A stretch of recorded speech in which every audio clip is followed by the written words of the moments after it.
네, 오늘 말씀 제목 띄워주시면 읽겠습니다. 본질은 시작, 본질은 못 바꾸지만 생각은 바꿀 수 있습니다. 이게 오늘 말씀 제목입니다. 본질은 못 바꾸지만 생각은 바꿀 수 있죠. 오늘 저는 두 가지를 이야기할 겁니다. 두 가지는 이것입니다. 첫 번째 따라하시죠. 죄의 본질. 우리는 죄의 본질을 가지고 있죠. 예수님 믿었다고 우리의 원죄가 사라집니까? 안 사라집니다. 예수 믿었다고 해서 우리의 죄성이 없어집니까? 없어지지 않습니다. 여전히 남아있죠. 단지 주의 은혜로 죄의 본성과 본질이 작아져가고 덮어져가는 것 뿐입니다. 조건이 되면 여러분은 언제든지 죄로 달려가기에 기뻐할 영혼들이기 때문에 옆에 분에 인사하시죠. 죄인이세요. 네. 그게 사실입니다. 다시 인사하세요. 죄인입니다. 그게 사실이세요. 네. 언제든지 죄질 수 있잖아요. 다시 한번 옆에 분에게 마지막입니다. 언제든 죄질 수 있잖아요. 네. 그렇죠? 그게 본질이죠.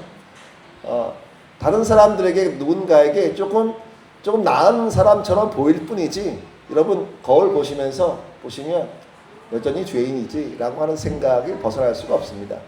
그게 오늘 제가 여러분에게 설교할 첫 번째 그 본질에 대한 이야기고, 두 번째 본질은 교회입니다. 여러분 교회의 주인은 누굽니까? 네, 교회론이라고 이야기하는데 이제 고린도전서에도 이제 그런 이야기를 합니다. 교회는 유기체 같고 몸이 하나고 우리의 지체가 여러 가지 있는 것처럼 교회의 머리는 예수 그리스도입니다. 교회의 주인은 예수 그리스도이시죠. 하지만 우리 몸 안에 머리도 있고 팔다리도 있고 배도 있고 가슴도 있고 엉덩이도 있고 손톱도 있고 다 있는 것처럼 교회 안에는 여러 지체가 있는 것이죠. 교회는 주인은 예수 그리스도입니다. 이게 바뀔 수 없는 교회론입니다.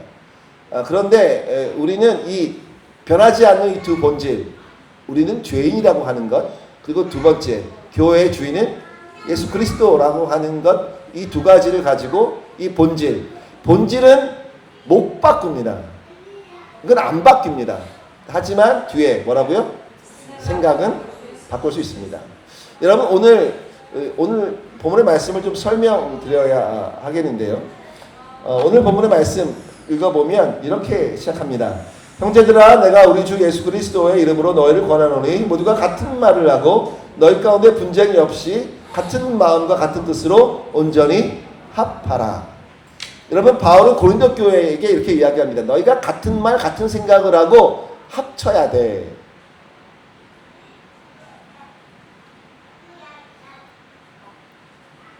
가능합니까? 가능한가요? 김찬영 성도님, 우리 오지혜 자매이랑 언제나 같은 마음, 같은 생각이십니까? 뭐 이렇게 작게 얘기하세요? 언제나는 아니에요. 그렇죠. 언제나는 아니에요. 그럼 저희 부부는 그럴까요? 아니에요.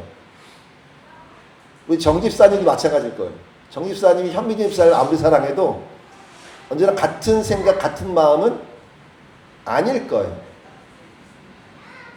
30년 넘으신 우리 최국병 권사님 부부도 마찬가지일 거예요. 그런데 그렇게 긴 시간 살아오시면서 이제 결혼한 몇 년 되셨죠? 7년. 네. 짧게 된 부부도 한 가지 목표가 있죠. 같은 마음, 같은 생각을 품어야 한다는 거예요. 그래야 그때야 비로소 가정 안에 질서가 잡히고 가정 안에 평안이 있게 된다는 건 변함이 없습니다. 그런데 불가능한 것 같지만 노력해야 한다는 거예요. 그런데 그 다음 구절을 보면 내 형제들아 글로바의 집 편으로 너희에 대한 한 말이 들리니 곧 너희 가운데 분쟁이 있다는 거예요. 근데 그 분쟁의 내용을 보니까 12절 그 분쟁의 내용입니다. 분쟁이 있다는 얘기가 바로 들렸어요. 고린도 교회에 분쟁이 있다. 그런데 그 분쟁의 내용을 보니까 이런 거예요. 내가 이것을 말하거니와 너희가 각각 이르되 나는 바울에게 나는 아볼로에게 나는 게바에게 나는 그리스도에게 속한 자라 한다는 것이다. 여러분 고린도 교회의 문제는 넘겨주시면 읽겠습니다. 시작. 다시 읽겠습니다. 시작.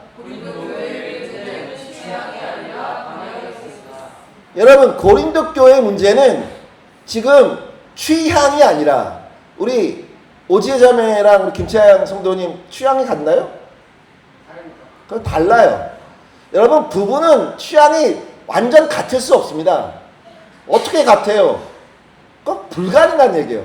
30년 사신 최국 변호사님 우리 아비가일 같은 우리 김 변호사님하고 취향이 같으신가요? 틀리죠. 30년 사셨는데도 취향이 안 같아요. 근데 어떻게 같은 말, 같은 생각을 하면서 서로 합할 수가 있습니까? 취향이 다른데. 고린도 교회의 문제도 그거예요. 어떤 사람은 바울에게, 어떤 사람은 아볼로에게, 게바에게, 그리스도에게 속했다고 각자 이야기한다는 거예요. 제가 여기서 지금 7년 목회하고 있는데요. 여러분이 제 설교가 다 마음에 들겠습니까? 불가능한 얘기예요. 오늘 목사님 설교 죽었네. 오늘 무슨 얘기 하신 거야? 마음에 남아? 이렇게 생각하실 때도 있었을 거예요. 제가 예전에 우리 현민희 집사님이 노인복 사모한테 고백했던 얘기가 떠오르는데, 노인복 사모가 일주일 내내 말씀 정리해가지고 올리잖아요. 그런데 그 올린 거 글을 읽으시면서 그 글을 읽으면서 우리 현민희 집사님 한참 은혜 받으셨던 시간이 있었어요. 그래서 나중에 목사님 이거 정리해가지고 책 내세요. 이런 얘기 하셨더라고요. 저는 그 얘기를 어떻게 들었냐면 책 내서야가 중요한 게 아니라 미진 집사님이 그 설교 내용을 읽으시면서 그 내용, 그 말씀 들을 때는 때론 놓칠 때가 있잖아요. 그래서 목사님 어디까지 하셨지? 놓칠 때 있잖아요. 그런데 글을 읽으면 아 이런 말씀 하셨구나 라고 이해하시면서 은혜를 받으셨던 것 같아요. 저는 그렇게 이해했거든요. 저는 평생 목사님들 많이 섬겼고 그리고 그 목사님들 말씀 많이 들었는데 날마다 은혜 받았겠습니까? 불가능한 얘기예요. 여러분 고린도 교회 지금 어떤 사람은 바울의 그런 어떤 확신 있는 설교가 좋고 아볼로는 언변이 뛰어난 사람이어서 그 언변 뛰어난 아볼로의 그 복음에 대한 이해가 좋은 사람이 있었고 어떤 사람은 게바라고 이 베드로의 사도성이 확실한 그의 성품과 삶이 좋아서 그렇게 따라갔던 사람도 교회에 있었겠습니까? 없었겠습니까? 그 얘기하는 거예요 지금. 그 얘기를 하는 거라고요. 교회가 그렇게 나눠져 있다는 거예요. 이거는 따라하시죠? 방향입니까? 취향입니까? 취향이에요. 그건 취향이에요. 그건 취향입니다. 그런데 고린도 교회의 문제는 그런 취향이 결국 한 방향으로 가지 못하게 했다는 거예요. 이걸 이해하셨습니까? 여러분 우리는 각자 취향이 다를 수 있어요. 그러나 방향은 같아야 한다는 거예요. 뭐 안에서? 그리스도, 교회의 주인이신 그리스도와 교회론 안에서 우리는 한 방향으로 가야 한다는 거예요. 교회론은 그리스도가 교회의 주인이라는 것과 동시에 앞으로 또 나오겠지만 그럼 우리 교회가 그리스도께서 우리의 교회의 주인이라면 우리는 어디로 가야 하냐는 거예요. 여러분 교회가 한국 교회 몇 개 있을까요? 몇 개 있을까요? 대충 던져보세요. 10만 개? 그렇게 많진 않아요. 만 개. 다운, 업, 3만 개. 업, 7만 개. 4만 5천 정도 있어요. 그런데 전국에 꽃집이 몇 개 있을까요? 전국에 꽃집 10만 개. 한 2만 개 정도 있다 그래요. 그래서 나사렛 대학교 플라워 미디어학과 지금도 있는지 잘 모르겠는데 저 남서울교회 있을 때 그 플라워 미디어학과 교수님이 그 남서울교회 출석하셨거든요. 근데 교회 통계에서 그 정도 있다고 하니까 그날 플라워 학과 교수님이 오셔가지고 교회가 그렇게 많아요? 그래서 깜짝 놀라셨던 이야기가 저는 아직도 충격적으로 기억하고 있어요. 여러분 어떤 분은 이렇게 이야기해요. 교회가 그렇게 많은 건 사람이요. 정말 다양해요. 별의별 분이 다 있어요. 목회자 이렇게 많은 건 우리 하나님이 그 다양한 사람을 다 품으려고 구원하시려고 그렇게 교회를 세우셨다라고 교회가 많은 이유를 그렇게 해몽을 잘 하시는 분이 계세요. 저는 그 해몽에 동의합니다. 특별히 다르게 해석하지 않고 저는 그 해몽에 동의해요. 사랑하는 여러분, 그러면 고린도 교회는 각자의 취향은 다르다고 할지라도 그 교회가 하나님이 원하시는 목적과 방향을 주셨을 거 아니에요. 한국 교회가 4만 5천 개가 지금 되는지 모르겠지만 그 교회 하나님께서 다 교회의 머리는 예수 그리스도이지만 그 지역과 그 환경과 그 조건 안에서 하나님이 그 교회에 세우시는 방향과 목적이 있겠습니까? 없겠습니까? 당연히 있다는 거예요. 평택에 하나님이 포인트교회 세우신 이유가 있겠죠. 그래서 교회 일 개척할 때 박성원 목사를 통하여 이 교회 주신 개척의 말씀이 뭡니까? 학개서 말씀이잖아요. 내가 이 성전의 평강 주리라. 내가 이 성전의 영광을 이전보다 더 크게 하리라. 하신 주 약속을 말씀을 주시고 우리에게 그 목표를 그 말씀을 붙잡고 이 성전 안에 오면 하나님의 평강 주신다 하셨는데 여러분 삶에 보십시오. 여러분 삶에 평강이 없었습니까? 아니 있었잖아요. 하나님 약속 지키셨으면 안 지키셨습니까? 지키셨어요. 여러분 아니라고 해도 저는 제 인생의 이 7년의 시간을 돌아보면 하나님 정말 주 약속대로 해오셨어요. 동시에 그러면 이 성전의 영광 크게 하실까요? 그래요. 그럼 그 방향으로 우리가 한 마음으로 가지고 가야 한다는 거예요. 우리의 취향은 각자 다르다고 할지라도. 넘겨주시면 바른 교회로는 주인이 누구인가와 목표가 무엇인가를 함께 물어요. 그렇기 때문에 정말 바른 교회론이 있어야 돼요. 바른 교회론. 그러면 이 부분을 좀 더 설명하고 싶어요. 저는 지금 우리 포인트 교회에 주신 말씀으로 말미암아 지금 있었던 그 평강과 그 약속을 지켰던 것들을 지금 말씀드렸어요. 여러분 그럼 우리 하나님께서 박성은 목사를 통하여서 변함없이 다른 교회는 맨날 1년마다 그 표가 바뀌어요. 근데 우리가 계속 바뀌지 않는 우리가 계속 붙잡고 있는 표 뭡니까? 우리는 예수님 안에서 선순환의 삶을 산다예요. 다른 방법으로 선순환의 삶을 사는 게 아니고 누구 안에서? 예수님 안에서. 우리의 교회로는 포인트 교회 교회로는 예수님이 교회 주인이시며 우리의 방향은 예수님 안에서 선순환의 삶을 사는 거예요. 그러면서 우리가 할 수 있는 우리 작년도 재작년도 못 갔지만 저희 갔나요? 선교도 하고 모여 예배도 하고 기도도 하고 그 문제를 해결하신 하나님 앞에 감사도 하고 절기도 지키고 이런 일들을 통하여 교회가 교회로서의 역할을 감당하는 것 그것이 교회의 역할이라는 것이요. 교회의 모습이라는 거예요. 동시에 이렇게 공동체로 모인 교회도 교회지만 그럼 여러분은요? 교회라고 제가 계속 설명드리잖아요. 여러분의 주인이 누굽니까? 예수 그리스도잖아요. 그럼 하나님께서 여러분에게 주신 또 말씀이 있을 거 아니에요. 생명의 말씀이 있겠죠. 올해 우리 최욱 변호사님은 제가 기억해요. 물을 지키기만 하는 것보다 내 마음을 지키라. 생명의 근원이 이수 난다. 하시는 말씀을 주셨단 말이죠. 그래서 우리 권사님 정말 마음을 잘 지키시고 영적 싸움에 지금 치열하게 하고 계세요. 날마다. 그래서 하나님께 주시는 열매가 되는 것을 믿습니다. 그런데 넘겨주시면 큰 거 읽겠습니다. 시작. 사람이 중심이 되는 교회는 악순환을 만들어요. 고린도 교회는 지금 나는 게바에게, 나는 아볼로에게, 나는 바울에게 속했다고 자기 취향을 막 이야기해요. 그것은 뭡니까? 사람이 중심이 되는 거예요. 사람 중심.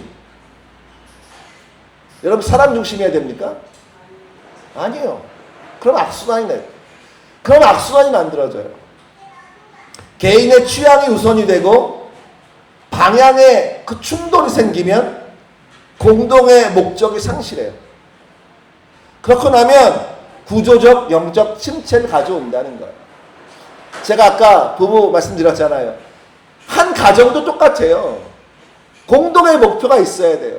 우리는 이렇게 살아간다. 그 가정에 마치 교훈처럼 가훈처럼 우리는 이렇게 간다라고 하는 공동의 목표가 없으면 어떻게 됩니까? 다 뿔뿔이 흩어져요. 죄송합니다. 그럴 수밖에 없어요.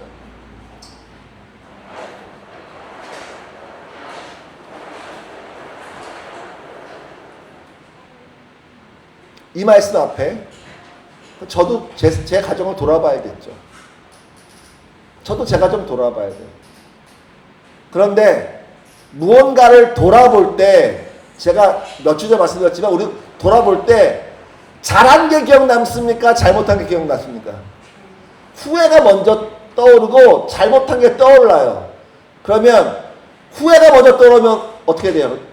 거기에 내 마음이 무너지면 안 됩니다. 우리는 항상 잘한 게 있고 잘못한 게 있는데 뭔가 반추해 보면 항상 잘못한 게 먼저 떠오른다는 거예요. 그렇게 해서 나한테 화살 쏘면 안 된다는 거예요.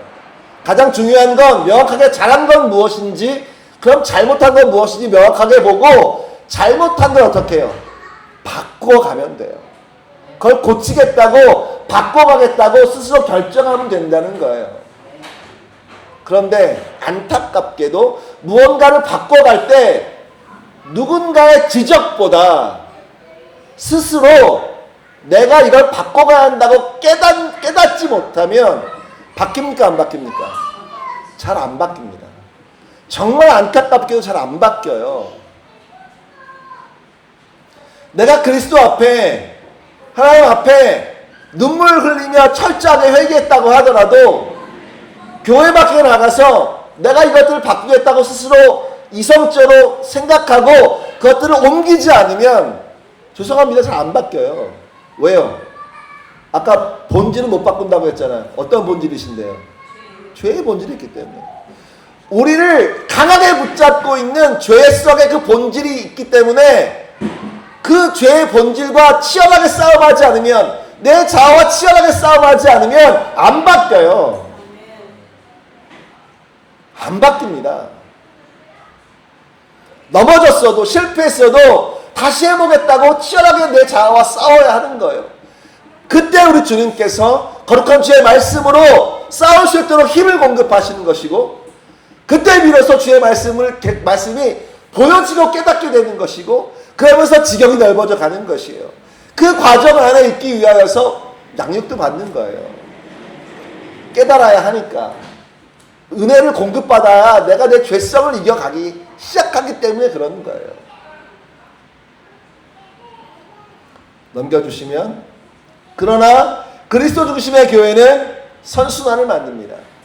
그리스도가 중심인 사람, 그것이 개인이든 공동체이든 그리스도가 중심이 된 사람은, 교회는 선순환을 만듭니다. 왜 그렇습니까? 그리스도 중심의 그 초점, 우리의 방향을 잃어버리지 않는다는 거예요.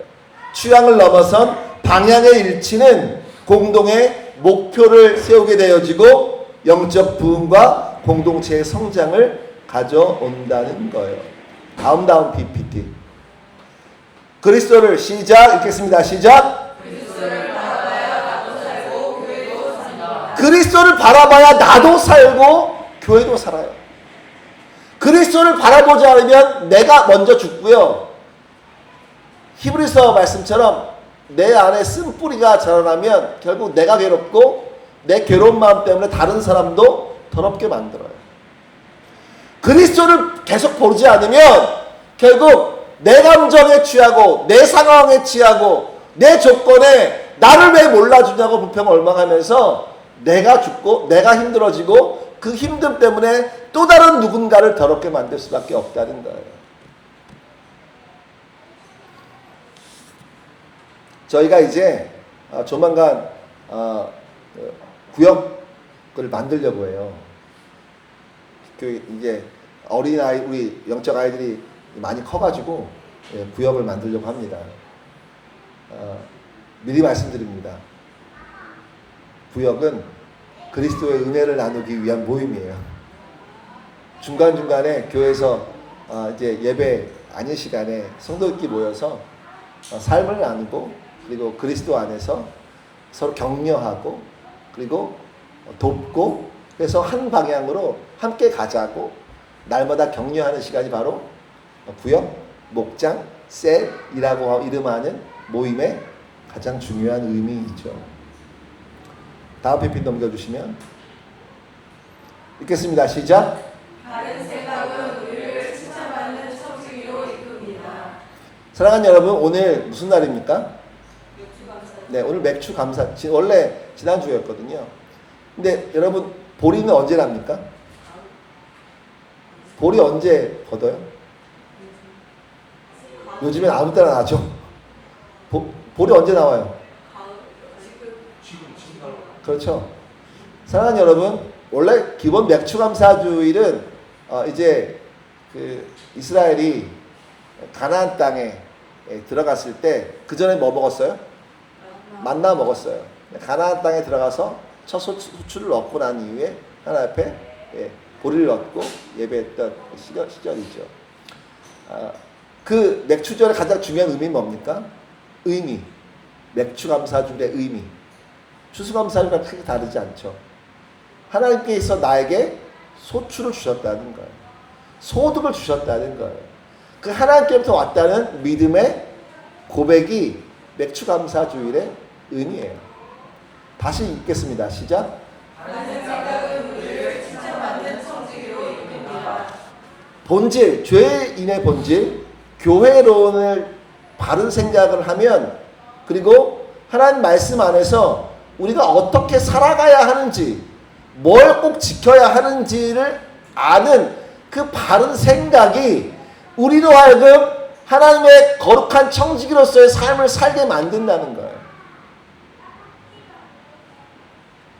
사랑하는 여러분 유튜브 트시면 그 좋은 목사님들 설교 많이 나오잖아요.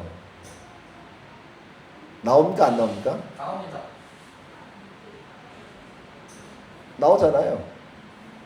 그런데 제가 이렇게 보면 그 목사님들마다 약간 이제 성경을 해석하는 방법이 좀 다른데 저는 이렇게 여러 개 말씀드리고 싶어요.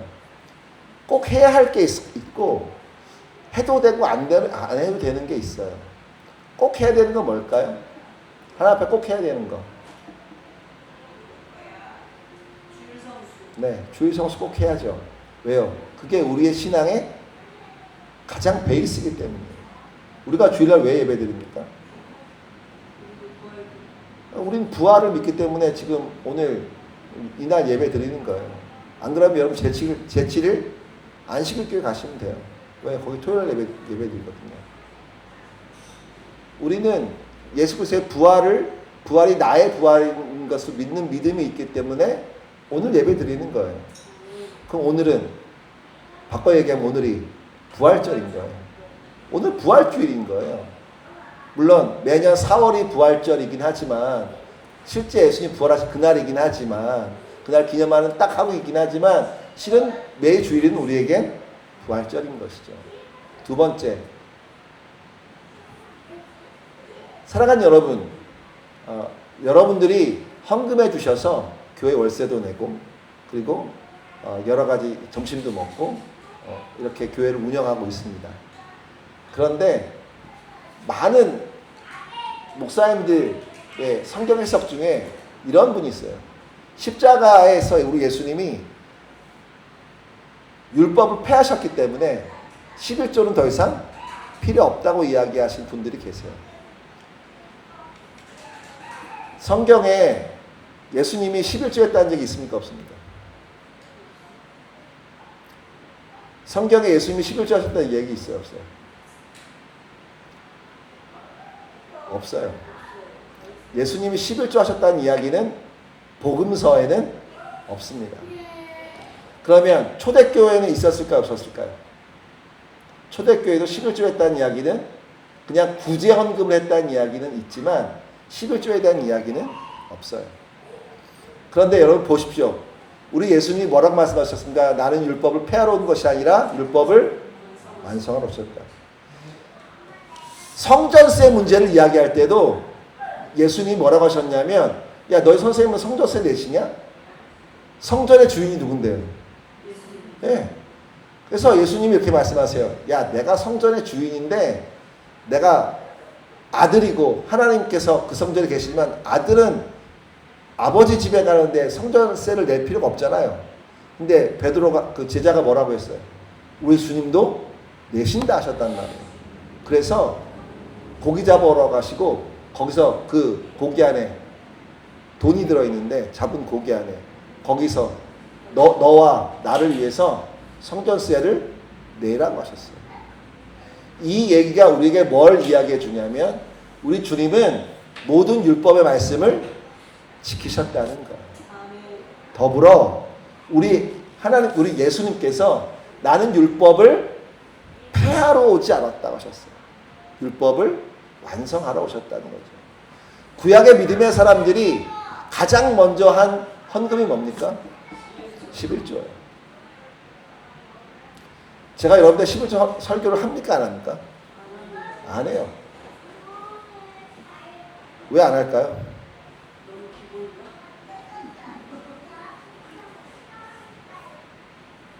다시 읽겠습니다. 바른 생각을 시작. 바른 생각은 우리를 칭찬하는 성지로 이룹니다.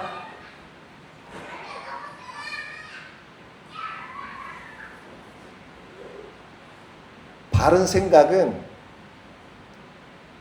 우리가 바른 행동을 하게 하고, 그 바른 행동은 우리 하나님 앞에 섰을 때 잘했냐 안 했냐를 가늠하는 시금석이 될 거예요.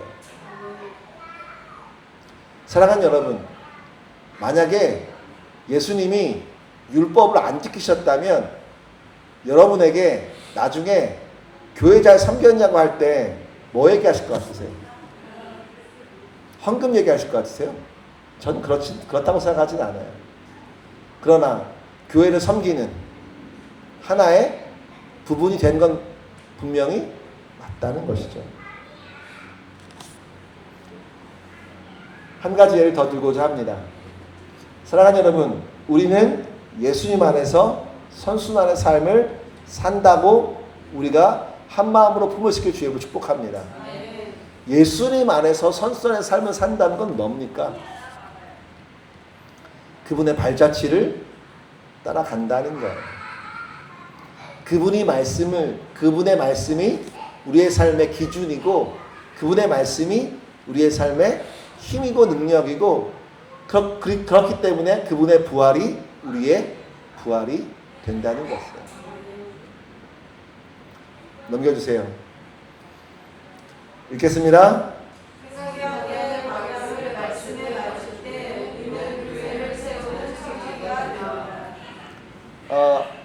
11조 설교 안 하는 이유요?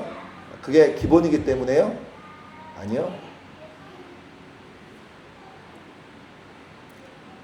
생각의 방향을 여러분 성령님의 음성에 따라 곰곰이 생각해 보세요. 하나님께서 이걸 기뻐하실지 기뻐하지 않으실지. 네, 저는 그게 기본이라고 생각합니다. 그래서 저희 가정이 아무리 어려웠어도 노인복 사모가 11조를 한 번도 먹어본 적이 없고, 그래서 지금까지 저희는 하나님의 은혜 안에서 살았다고 이야기할 수 있어요. 생각의 방향을 여러분 안에 계신 성령님의 음성에 귀 기울여서 맞춰보십시오. 만약에 그 성령님이 여러분에게 괜찮다고 하시면 네, 괜찮겠죠. 하지만 제 안에 계신 성령님은 박석원 목사, 그게 맞아? 라고 자꾸 물으세요. 생각의 방향을 말씀에 맞춰야 됩니다. 우리의 마음과 생각을 잘 돌봐야 해요. 그리고 우리의 마음과 우리의 믿음이 장성해서 하나님 앞에 내가 무언가를 할 수 있는 믿음이 있을 때, 그때 비로소 여러분이 그렇게 하시면 돼요. 그게 제가 11조 설교를 하지 않는 이유예요. 여러분의 믿음이 자라서 그것 할 수 있는 여건이 됐을 때 그때 하시면 돼요.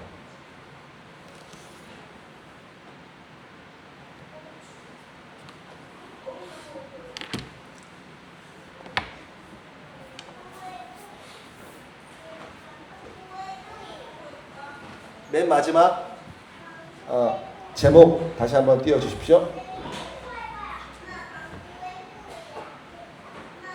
읽겠습니다. 본질은 못 바꾸지만 생각은 바꿀 수 있습니다. 네, 본질은 못 바꿉니다. 교회론, 죄의 본성 이거 못 바꿉니다. 하지만 우리의 생각을 옳은 방향으로 우리는 바꿀 수 있어요. 그 방향이 바뀔 때 하나님의 은혜와 역사를 경험할 수 있다는 거예요. 고린도 교회의 문제는 계속 이런 문제, 취향의 문제, 그리고 결국 음식을 먹냐 마냐, 누구는 먹을 수 있고 누구는 먹을 수 없는 이런 믿음의 분량의 문제를 가지고 고린도 교회는 계속 바울을 괴롭혀요. 바울은 명확합니다. 먹는 문제도 마치 11조와 같이 네가 먹을 수 있다는 믿음이 있으면 먹어라. 그러나 네가 믿음이 연약하면 먹지 마라. 하나 원칙은 있죠. 만약에 어느 형제가 연약한 형제가 있어요. 그러면 나는 먹을 수 있지만 연약한 형제 때문에 그 형제의 믿음을 내가 받고 그를 보호하기 위해서 나는 먹을 수 있지만 먹지 않겠다고 이야기해요. 취향의 문제예요. 하지만 생각의 방향은 바르면 사람을 살린다는 거예요. 생각의 방향이 맞고 믿음의 방향이 맞으면 교회를 살리고 사람을 살린다는 거예요. 내 취향은 난 먹을 수 있지만 저 형제를 살리기 위해서 나는 먹지 않겠다는 거예요. 사랑하는 여러분, 인생은 한 번뿐입니다. 지나가면 다시 돌아오지 않아요. 오늘 내가 주 앞에 최선 다하여 산 그 시간으로 말미암아 하나님 앞에 남기는 인생인 것이지, 내가 다시 과거로 돌아가서 다시 살아서 뭔가를 남길 수는 없다는 거예요. 그렇게 오늘 내 생각이 바른지 내 방향이 맞는지가 가장 중요한 것이에요. 찬양하시겠습니다.